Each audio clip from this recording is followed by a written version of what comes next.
Welcome, friends, to the Someone Gets Me podcast. I am your host, Dianne Allen, and I am so delighted that you're here. This podcast was created because I believe there is a visionary leader inside each one of us who is waiting to be seen. In each episode of Someone Gets Me, you will hear useful tips from successful visionaries who will share their stories about how being seen has allowed them to take their vision out into the world with action. The dark side of being gifted. Hi, everybody.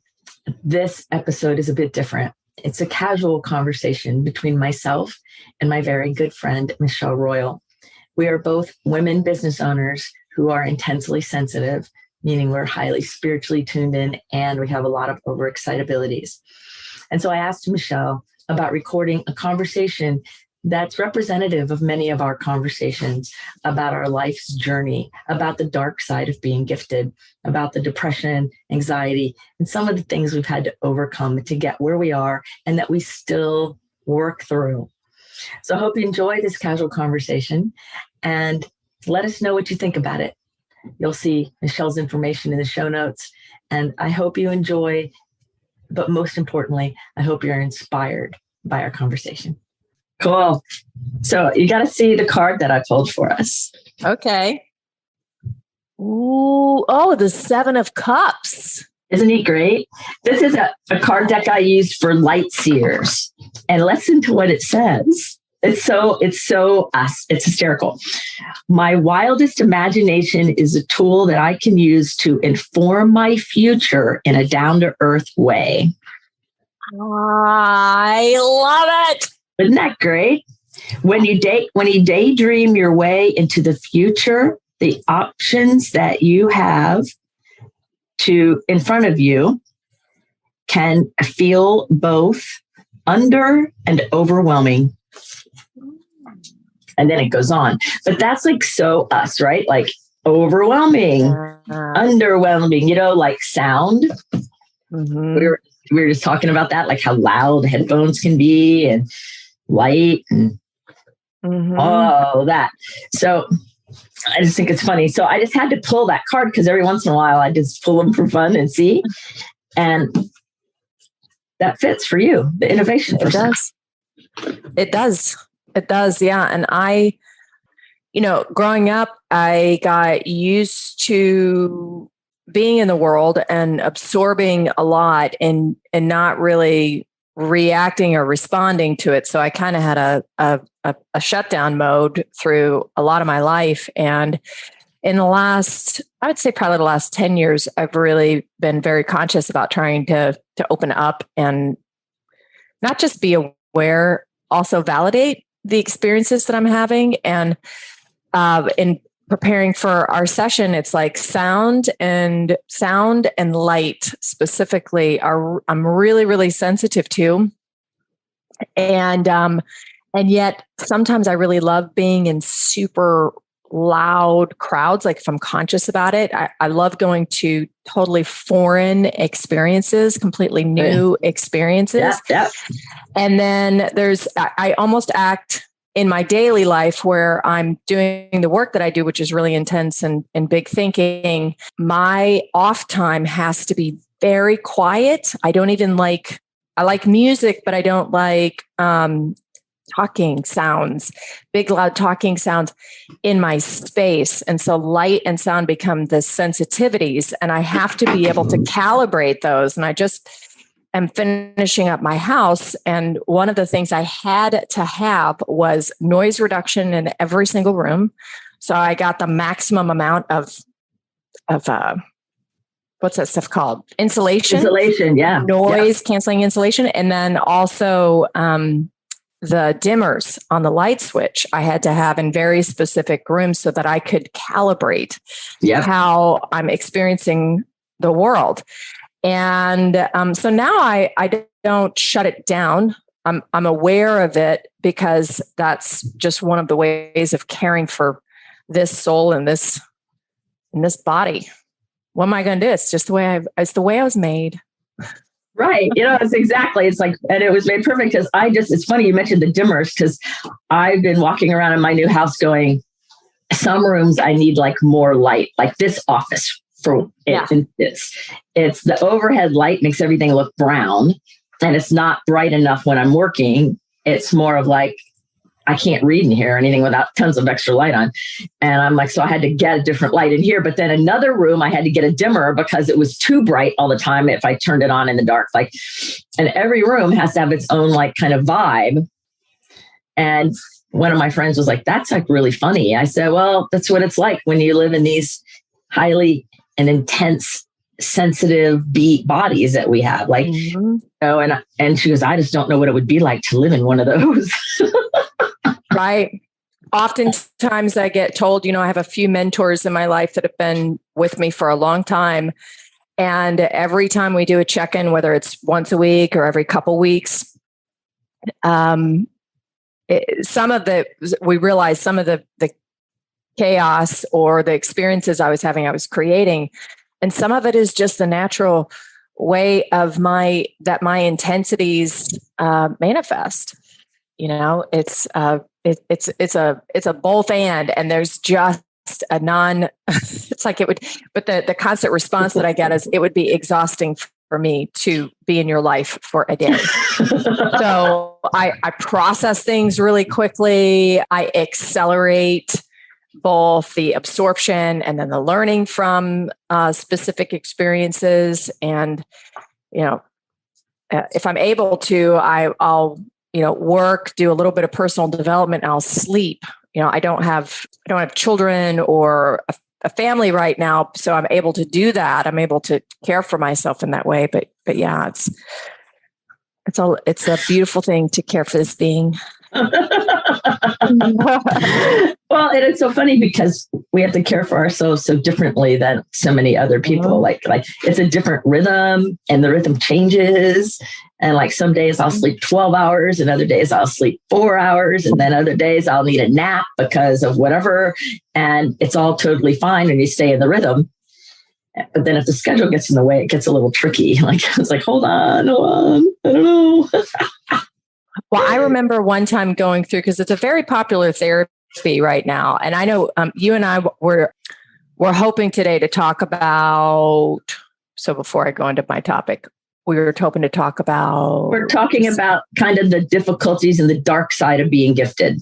Like that people look at us, really, Michelle, they look at you and they look at me.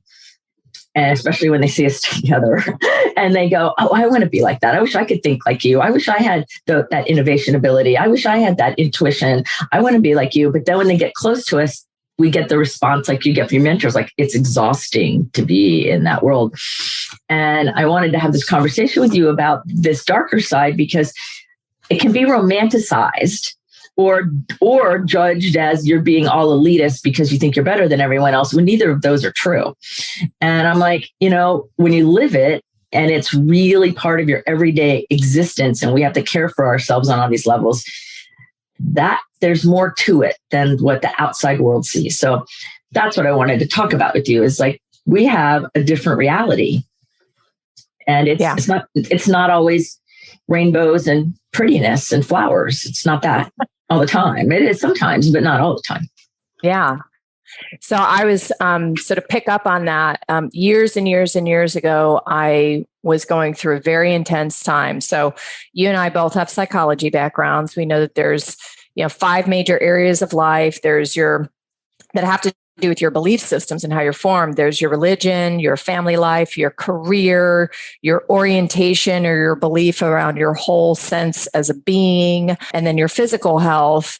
And you could say that there's a 6th one, which is your mental health, that typically gets batched into your beliefs about yourself as a being or your orientation. And I was going through 4 of the 5 major changes. The only thing that wasn't at risk of shifting was my spiritual belief system, but everything else was in an uproar. I had left my husband, changed careers, was living in a new place, was on my own for the first time in my life. So the only thing that was stable was spirituality, and I had been in my intensities, didn't have a whole lot of structure. And I was 30. I mean, I was young, so I was exploring life, but it was really, really, really overwhelming. And I ended up getting diagnosed with something that I just doesn't even associate with me today. And I ended up going through the cognitive behavioral therapy, which is incredibly popular today. Mm-hmm. It's one of the most common therapeutic. There's apps created for this everywhere. And the whole thing was around give yourself the structure, go to bed at the same time at night, wake up at the same time every day, get into a routine.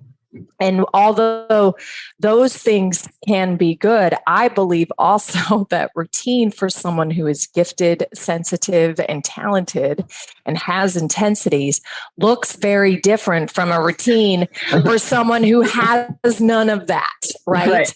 And it has taken me years, because whenever I tried to apply that kind of a discipline, I became almost as intense about that discipline. And it has taken a long time for me to come to terms with and to really care for the way that this being needs the counterbalance. Because when on the wave of energy and inspiration, I must follow the wave of energy and inspiration. When on the wave of rest and respite and hibernation, I have to follow the wave of rest, respite, and hibernation. And the things that become structure have more to do with relationships and activities over a week to 2 week to almost month period of time versus a day. Very different. Very different. Very, very different. Mm-hmm. Hi, puppy. Yeah. Maggie's supervising the neighborhood. Aww. I love that. Yeah, but it's true. Like, my routines are completely different. And, all the research on cognitive behavioral therapy is starting to show that it really doesn't work in the long run, that it works in short term, but it does not as effective in the long run. In fact, the whole thing that affects change is rapport with the person helping you, whether it's your mentor or counselor or coach or whoever, therapist, is rapport is the number one change agent. And cognitive behavioral therapy, as popular as it is everywhere in the world, and everybody's saying it's the thing, but if you look at the research of long-term effectiveness, it's near the bottom. And gifted people, it's quite tricky because we don't do the world the same way. And trying to fit ourselves into that box. I mean, I've tried to fit myself in a box and it hurts more. Right. Have sharp edges. Yes. And I'm like, I can't do this. And it's funny because even my calendar says morning routine. And somebody asked me, well, what's that mean? What's your morning routine? I said, well, it depends on the day of the week, what my morning routine is. Like, I do the same morning things, but not always in the same order. And they don't always take the same amount of time. And that's okay. And sometimes I do it all in 45 minutes, and sometimes it takes an hour and a half because that's just the way the day goes, Yep. I know, it's kind of wild. It's wild living in different bodies than others. Have you ever felt like an alien? All the time. As a matter of fact, for I would say probably I don't know if it was 5 years ago. I described it to my mother like this, and a part of it had to do with how I came into the career that I'm in. Part of it had to do with the fact that I was, the only woman in a male-dominated industry. And so I'd typically be the only woman in most meetings. But I was like, I walk in the room and I was self-conscious. I was too self-conscious of myself. Right. And I was like, I just feel like a Technicolor unicorn and I'm just farting rainbows all the time. And I don't know if they even know what to do with me whenever I'm there, but I was always there to be of service. And I have been able to do a lot of good work from that. But then it definitely felt like, and it's a dangerous thought. This is one of the dark sides of being gifted, is that not the sense of terminal uniqueness, although terminal might be a good word, that there isn't anyone like me in the feeling of aloneness, and then the feeling like I'm not like other people. I can remember saying my whole life, I didn't want to be viewed as special. I just wanted people to treat me normal out of a desperate desire for connection because I felt so other than. Yeah. And that's that's a hard thought because it created that sense of separation. Yeah. I mean, it's hard to manage. Right. It's really hard to manage, especially when there's people around who don't understand the depth of it or what it is even like. And I remember thinking, I'm an alien, like I don't fit in here. And I remember it in high school vividly and senior class projects and stuff. And I was on the senior board and I'd look at all my friends and I'd go, they think they're interacting with me, but like, I don't know. Am I in here? Like it was just, I wasn't dissociated, but I knew that who they thought I was and who I was, what they thought and who I really was were different. Mm-hmm. And I remember that very vividly. And even now, sometimes I remember a client years ago in one of the rehabs I was running, he looked at me and he goes, when I'm talking to you, you look normal for a while and then you switch and it's all different. Mm-hmm. And I don't know what it is, but it really works. Now, and years later, now we know that it's my intuitive gift, but it was so natural to me that I didn't know it was a gift. I didn't know that my intuition was that heightened and that aware. I just thought everybody was like that. Mm-hmm. And so I would get judged for being this crazy person when really it was just really super strong intuition. And now when I say I'm intuitive, there's some people who like, they understand it or they think they do, but it's different. But I remember those days. I remember people looking at me like, you change. I just did it live yesterday or the day before, because I do a lot of Facebook Lives. Somebody put in a comment in there, in the middle of this, your voice changed. Mm. I went back and listened and I didn't hear it, but they heard something. Right. And I'm like, I think that's our intuition, our spiritual gift showing up, where there's a morphing of something. I don't know how to describe it, but I feel it. And I'll bet you feel it too, because you do a lot of innovation, intuitive work. I mean, that's your work. So I do. And it's, when we talk about a read, as you were talking, what came to my mind is it's like someone who lives in the city. So there's like if we think of three phases of it, there's someone who lives in a city and they look up at the sky and they go, oh, wow, what a beautiful night. Look, I can see, so many stars because it's such a beautiful night. And the moon's not out, so they can see more stars than normal, versus someone who lives in the country and the amount of stars that you can see in the country, right? However, being someone who is highly sensitive and intuitive, so there's intuition, which is my read of things, and then there's my sensitivities, which is my absorption or my sensing of the world. So you have the person in the city looking up at the sky.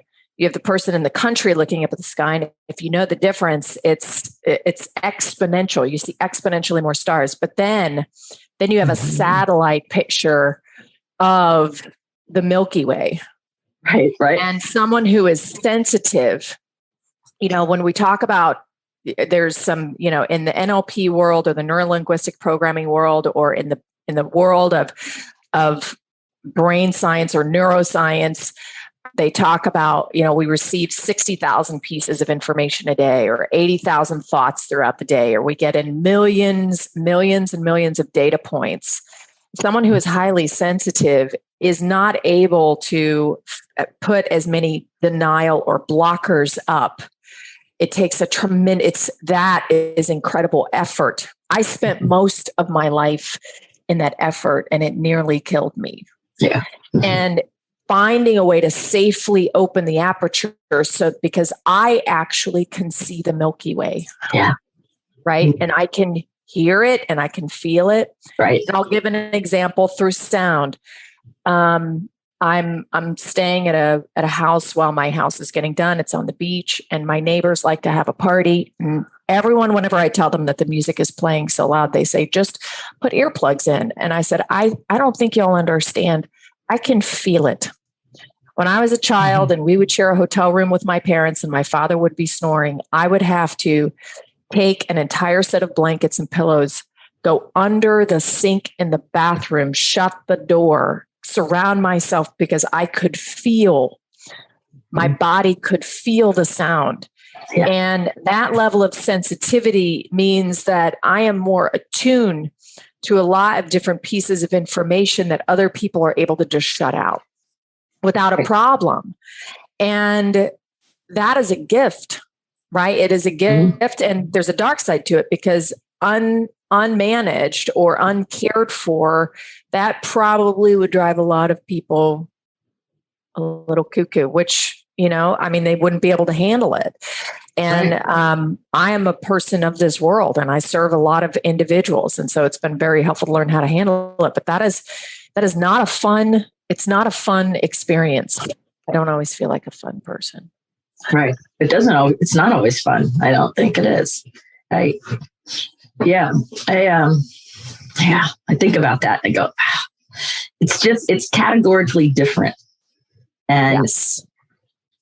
And I describe it kind of like, I love the Milky Way thing. You just reminded me. I was at this retreat out in California, and finally I could see the Milky Way because I used to be able to see it in Sarasota and all through Florida until the light pollution got so bad.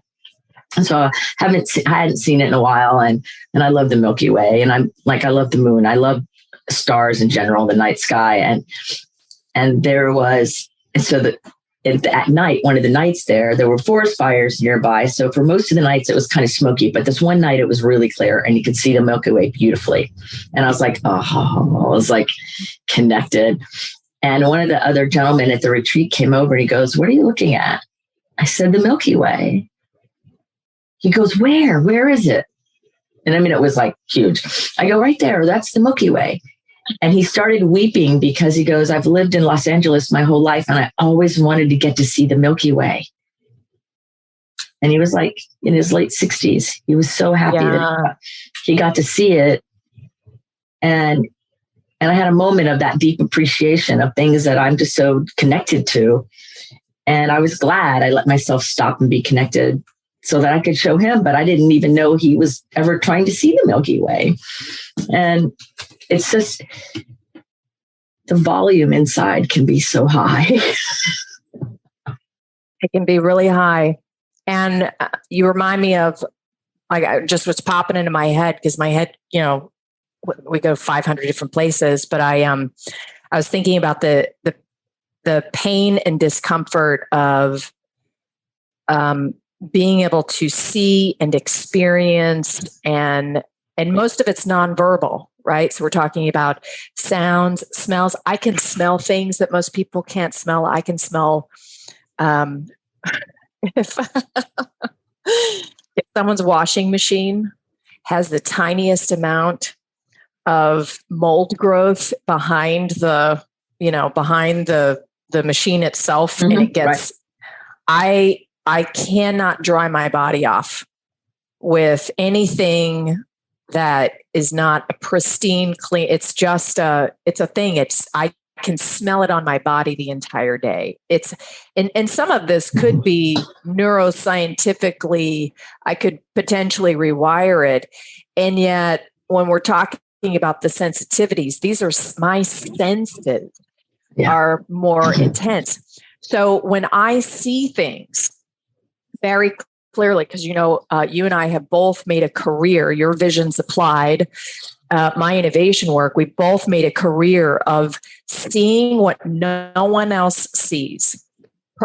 Seeing connections, seeing pathways, seeing opportunities, seeing futures that no one else sees, which is like seeing the Milky Way, right? It's like seeing the whole universe at one time and then going, oh yeah, so there's actually, it's not a straight path, but there's a path through here that we're just not aware of, because so many people are used to being able to have their great forgetter on overdrive. Right.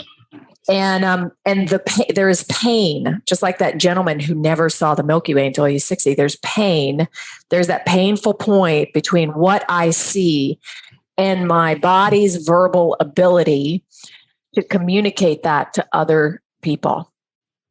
It has, because we just like there's all of the senses that have intelligence, information, right?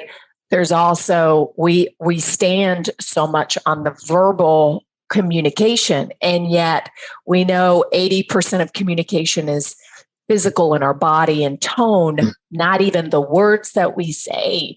And Yes. yet, so there's just all of this. So there's that point, and I work with leaders where I could feel it, the pain of their inability to pass the vision and then inspire others who are less sensitive in that state to build it, to help it come to reality. And some of the best leaders I know are highly sensitive, and they want to equip their team with the tools to be able to move it forward so that the vision can come to life. And it's hard, but it's almost like you can't use the tool. Like we can't use the tool that we thought, or that's used by everybody else, until we use all this other stuff to be able to try to find the word in there. It's almost like we're babies becoming meaning, creating meaning over and over and over again, all the time. Right. It's a lot. It's just exhausting hearing me talk about it. It's a lot. And I'm sitting here thinking about conversations I've had with helping professionals in the last year or so, but just in the last 48 hours, and totally missing things, totally missing boundaries, totally missing what's appropriate, totally not hearing what I'm saying, even though they think they're hearing what I'm saying. Like they really believe they're hearing what I'm saying. And that pain for me is that I know they're not hearing what I'm saying, and they're not feeling what I'm feeling. So, and it's hard to express it because words are so totally pedestrian. And in fact, I got so frustrated the other day. I'm like, I'm going to write a blog and I'm going to call it "So You Want to Help, Do You?" And I'm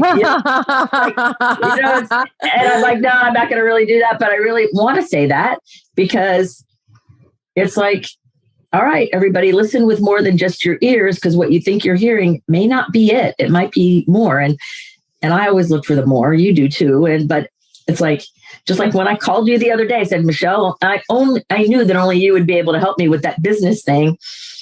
And I know tons of business people, but you're the only one who gets like the nuance of there's more going on and trusting that there's more going on. And one cool thing is, you're going to love this. I have this one client that she's so amazing. Oh my God. And like we started at the very beginning. She started out with, frustrated with her job, frustrated this and that. And then I said, well, you're gifted. And she goes, what? So we started at that gift is a thing. And what is it? In the very beginning, months and months and months ago. Well, now she's to the place because she does all the homework and she follows and she puts her notes for herself. Like she's really taking her personal evolution seriously, right? Really cool person. And so I've been teaching her how to trust her intuition, to verify and confirm the messages and senses she gets, and to, not hold it against herself and work on that. Well, she flew out of town to a work conference, and then I said, well, if you got any good stories, send me emails. And so she sent me an email. I got it this morning with this long story about how she gets out in a major city, and there's a guy there and says, you need a taxi? And she said, yes. And now she's beautiful and blonde, and I'm sure was dressed very sharp. And she goes, there's something wrong in my gut. And the taxi didn't have a thing to swipe the credit card in the back seat, and I didn't see a number, and it was a black SUV, and it wasn't in the taxi line. And she goes, he made fun of me, but I made him give me my luggage back, and I went in the taxi line. And she asked the other taxi driver who had this card swiper, and the whole thing.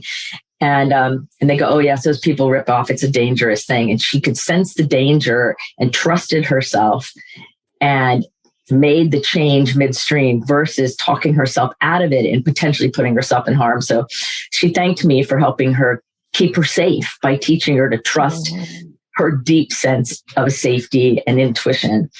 And I got tears in my eyes when I saw that email today, because I'm like, you never know the impact that you're going to have when you start really trusting what's true, and she had an incident not too long before this with somebody stalking her at a grocery store parking lot.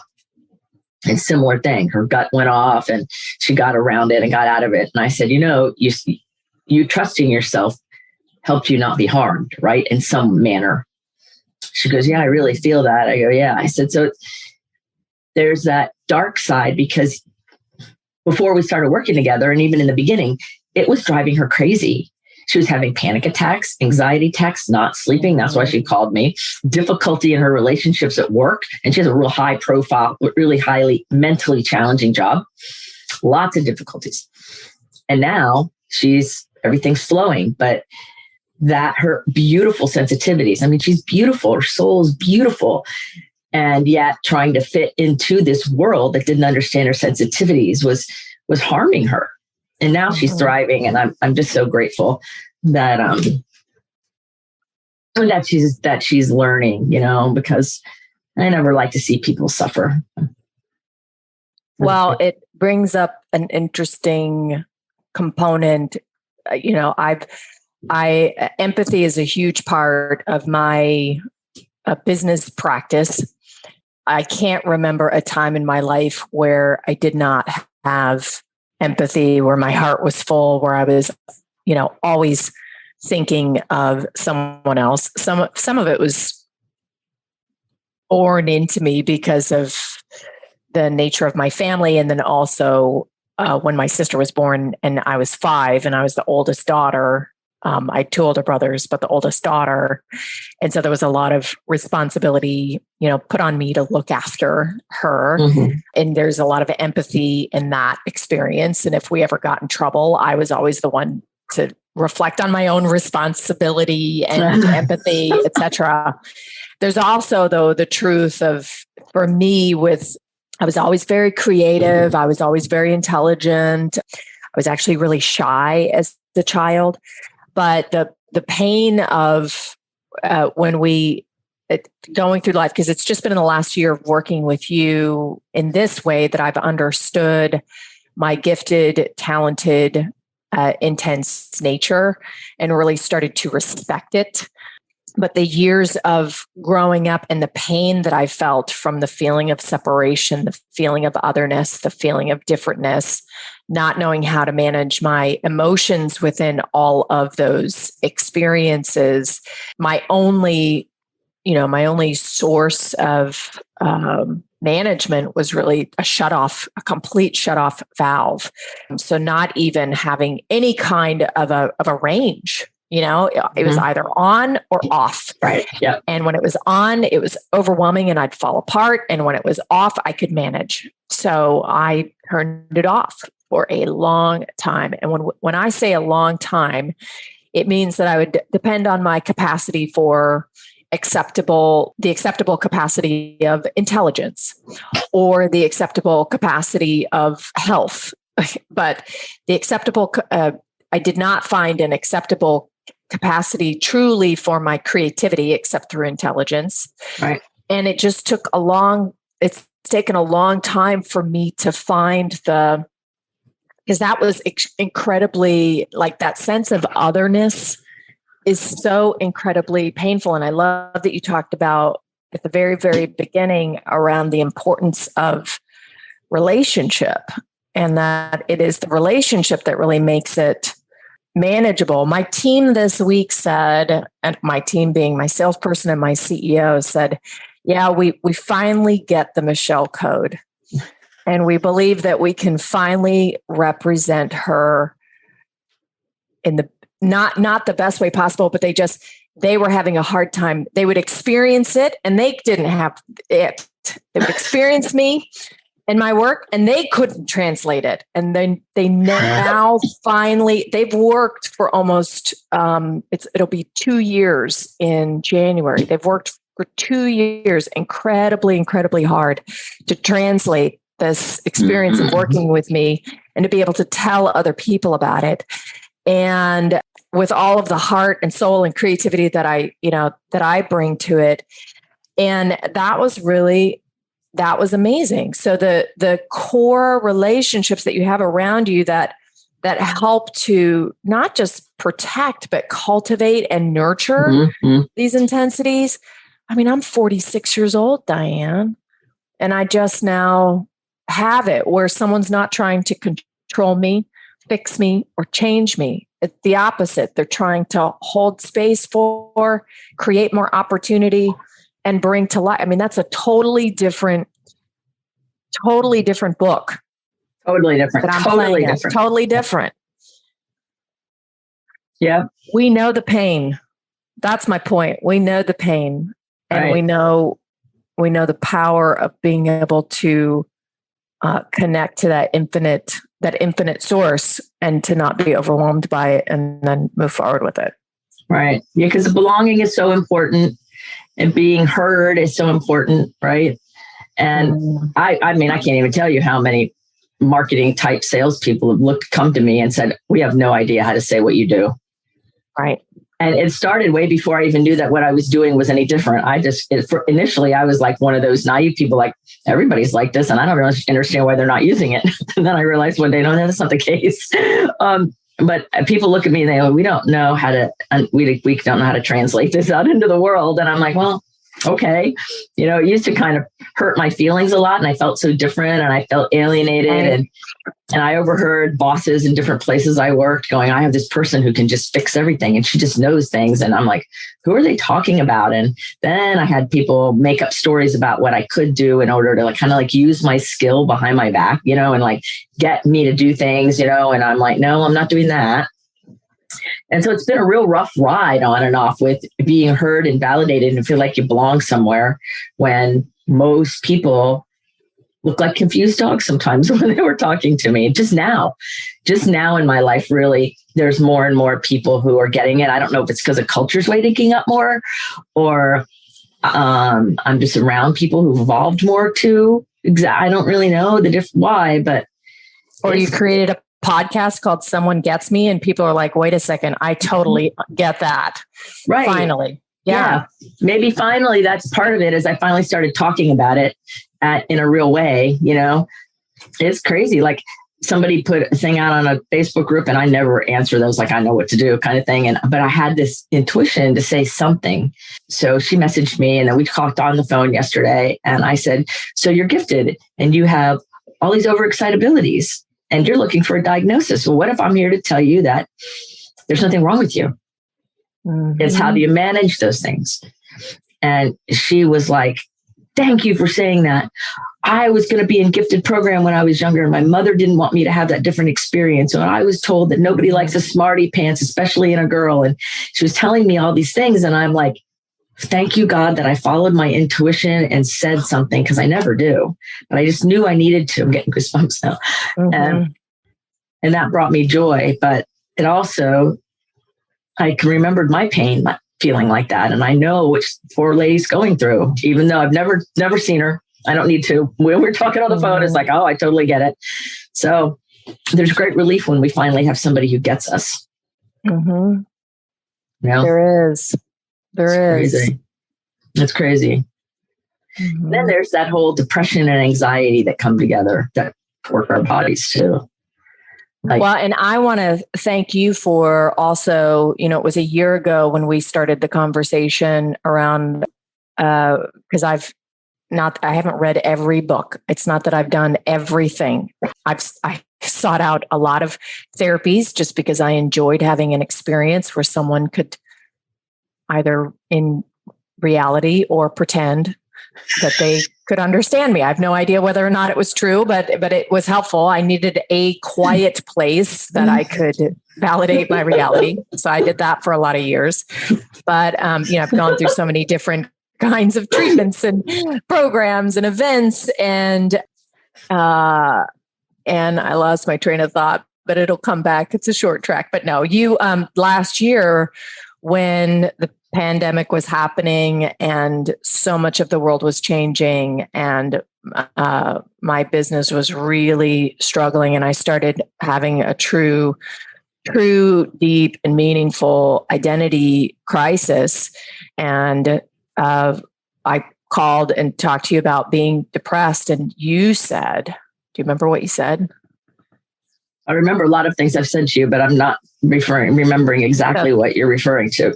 So the very specific thing that you told me, which saved my life, was there's no need to pathologize this. Oh yeah, I remember that conversation. There's no need to diagnose it. There's no need. This is a highly intense, massively dynamic world, which I literally was built for. My entire business structure has been built to manage this dynamic world. And my gifts and talents are just, they weren't being utilized because of what was going on in the business, which was the only outlet that I had had for it. And which now I have more outlets for it. I was questioning whether or not the world was going to be better with me in it or out of it. I mean, it was a really, really hard place. And instead of saying, what the F is wrong with you? You said, let's not pathologize this. What you're feeling is totally normal. And we're going to get through this, in a real simple way. And you asked me these questions about what did I have to offer the world and people? You said, can you offer people hope? And I said, yes. And you said, can you offer it through what you know? And I said, yes. And then that started me on, and it took time, but, and it was one day at a time, but that started me on the path of keeping going. So when the world caved in again in February, and I was faced with really intense decisions, and then, all of the shifts, it didn't debilitate me with depression and anxiety. I could actually utilize my gifts and put things in place and walk through it. But I mean, not pathologizing your giftedness. It reminds me of Martha Graham. I think the legend of her is that she was a hyperactive child, and the school wanted her to go into a special needs group because she couldn't focus or concentrate in class. And the doctor took her mom into a separate room with one of those see-through glass mirrors and said, "Hey, why don't you just sit here and we'll be back in a few minutes." And they observed her, and she was just moving all over the place. And he said, "Your daughter doesn't have an issue. She doesn't have special needs. She's a dancer." Like, that's what I think of with gifted people. Mm-hmm. There's nothing wrong with me. I am just this. Right. I am this other,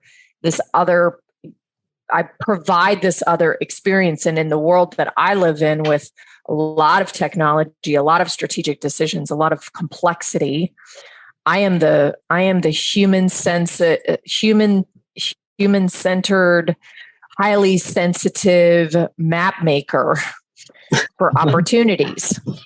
And I help humans see the possibility and the potential and take action on it. I mean, that's the role I play in that big old fantastic world. Right. Yeah. That's the light. Yeah, and I remember that conversation. I remember those days, all of our conversations. And it's like, you're really highly gifted. And yeah, it might feel really terrible, and things crash in on us because we got way big ups and way dark lows, but that doesn't mean that there's anything wrong. Because if there was something that was pathological on top of the giftedness, it would show up in different ways. It would show up across the board more frequently. There'd be other telltale signs, so it's not like there never is, but in your case, there certainly isn't. Just like the card said. Mm-hmm. I love that card about daydreaming into the future and bringing it forward, because in that world, our intuitive gift is a daydream, but it's really not. We're creating something magical, which is really kind of fun.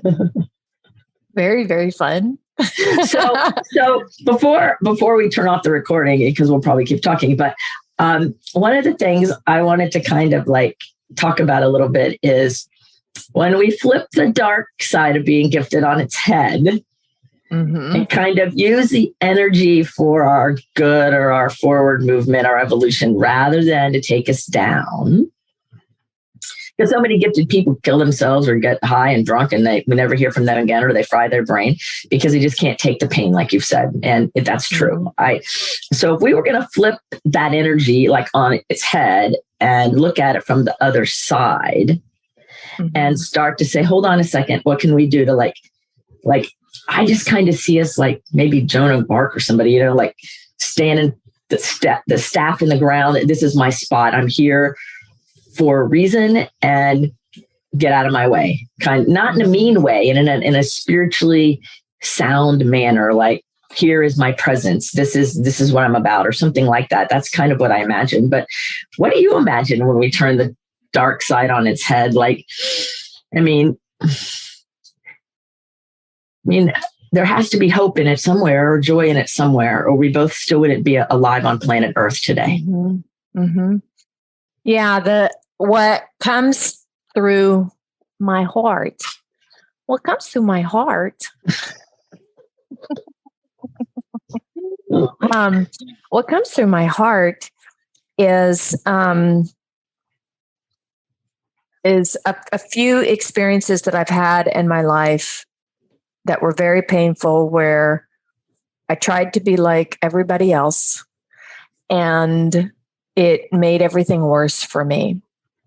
And when I say I tried to be like everyone else, I would remove things from my schedule. So I was a senior in high school. I decided not to try out for drill team because I was like, I'm going to focus this year. I'm going to focus on academics, and I'm going to focus on my spiritual practice. And that was the year when everything went to crap-oli. Because yes, I'm highly sensitive. Yes, all of my sensitivities come to me like I am absorbing the Milky Way all of the time. Like I am able to hear things all the time. Like I'm able to smell things that through all of the intensities are present. And as a result, I have to have tools to filter through things. I'm highly kinesthetic. I'm highly visual. I definitely am a gabber. I love to talk, but the kinesthetic and the visual are extremely important. I need a tremendous amount of rest. There's so many, and I cut things out of my life to try to be more focused. And the thing is, diagnosed ADHD late in life. I don't really prescribe myself to that diagnosis anymore. I am an individual who receives a lot, and I must process a lot. And I must be counterbalanced. And what looks like a hyper unfocus is a hyper focus. What looks like a broad swath of abilities is true for me. And everything, though, is centered around this deep humanity and spiritual connection.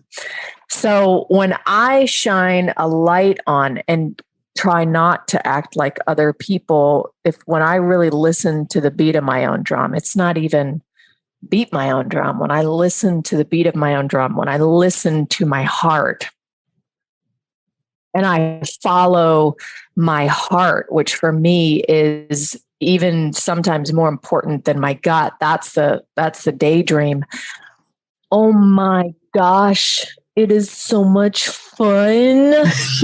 And it's gonna say, if someone who's not highly sensitive, gifted, or talented heard me say this, they would say, that's not even real life.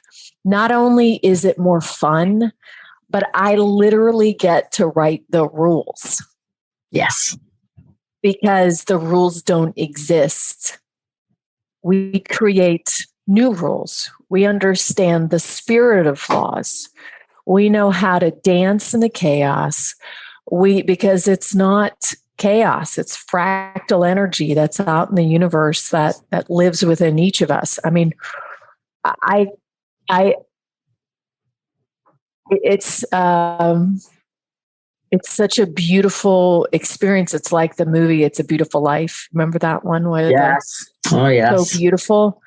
All of the teachers, like Viktor Frankl, like that movie It's a Beautiful Life. Last night I watched King Richard, who he said this was the plan. The plan, do you know what the plan was? The plan was a vision. The plan was a vision and a dream. And And that was the plan. The plan wasn't, okay, step 1, step 2, step 3, step 4, step 5.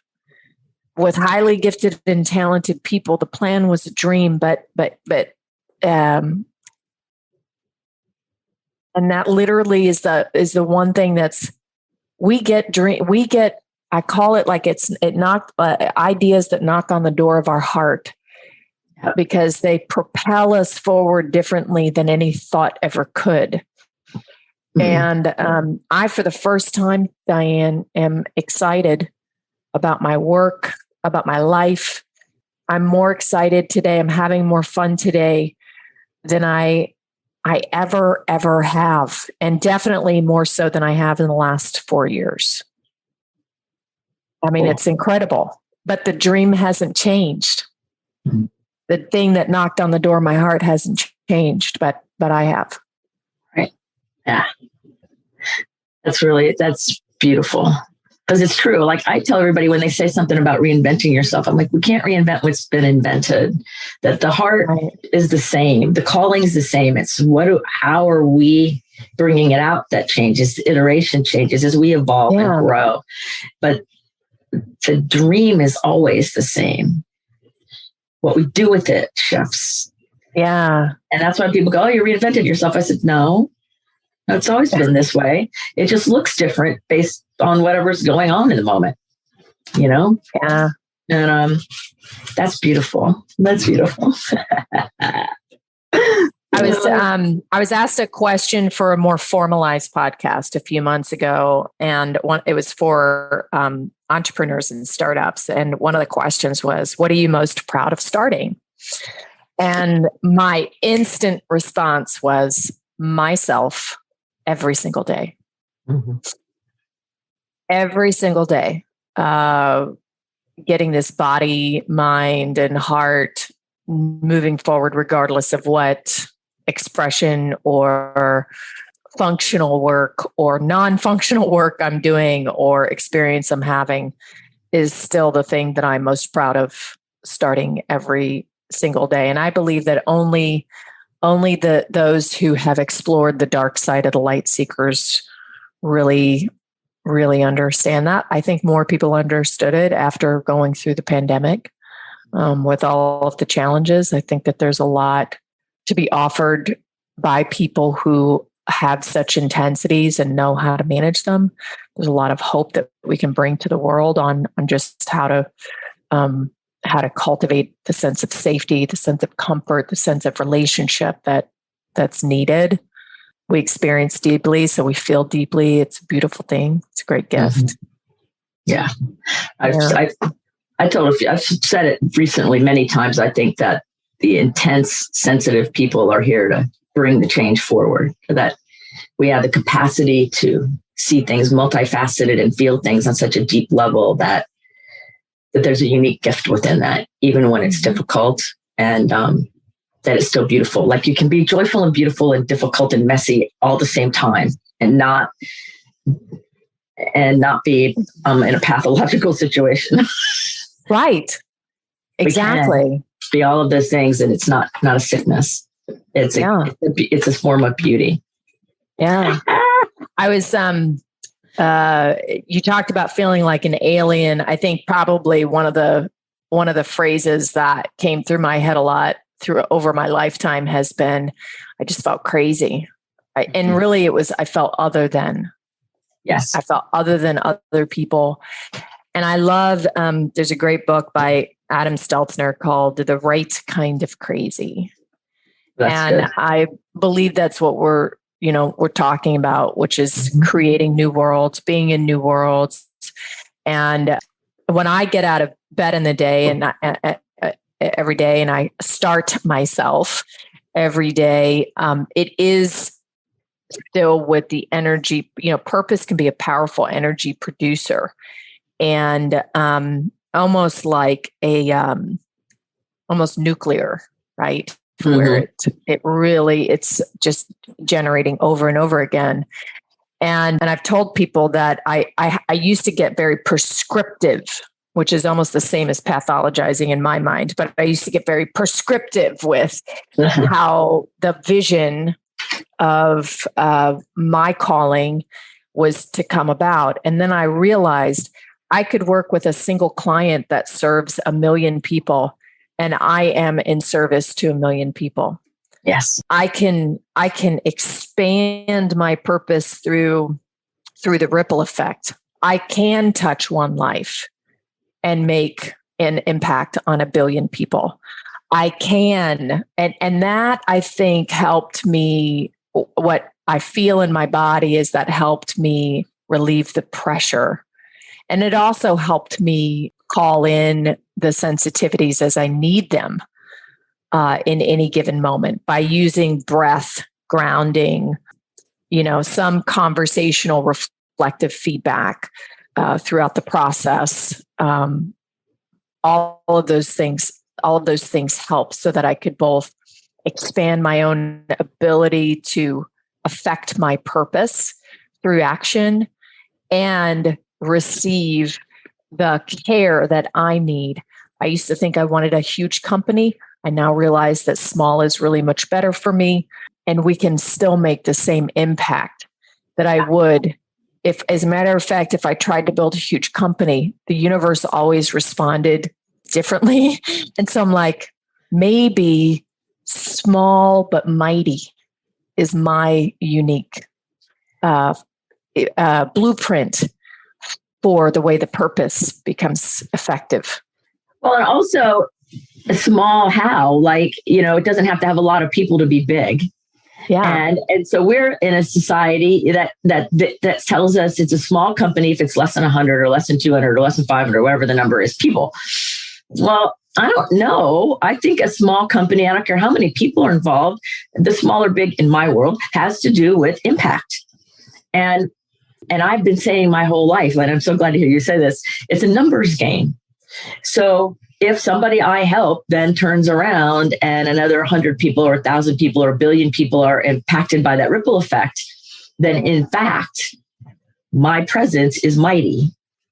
Mm-hmm. And the size of the company is irrelevant, because I could have a ton of people working for me and us be making no impact or a negative impact, or devolving rather than evolving humankind. And so, and I remember when you were like talking about making the company bigger and bigger, and I kept saying, Michelle, no, that's not what I'm getting. I'm getting something that's way focused and much tighter in a cool way, like not a different kind of work, but something more, I don't know. I just kept seeing it be more concise, I guess is the word. And now that your people are getting it, which is so huge, but it's so huge. I pray one day that'll happen for me. Your people are getting it and things are going. That kind of concise paradigm is much more effective because we don't, you're not walking around in a constant overwhelm or the potential for it with noise and lights and all that stuff. Like, oh, okay, everybody back it up. You can be in your flow and in your best genius spot. Yeah. And impact 1 billion people through the people you impact. Yeah. Yeah. How cool is that? I mean, I just think it's cool. It is cool. I think the darkest side of the dark side is when or the dangerous things are, there's something wrong with me. I must be crazy. And there's that lack of confidence or honoring of the unique thing that just makes us so incredible, Yeah, totally. Yeah. Well, thank you for hanging out and letting me record this conversation. Yeah. I hope it was what you were looking for or what you kind of imagined as we've had our little conversations over the last year. But happy to have it again and talk about it more. I think it's important because as the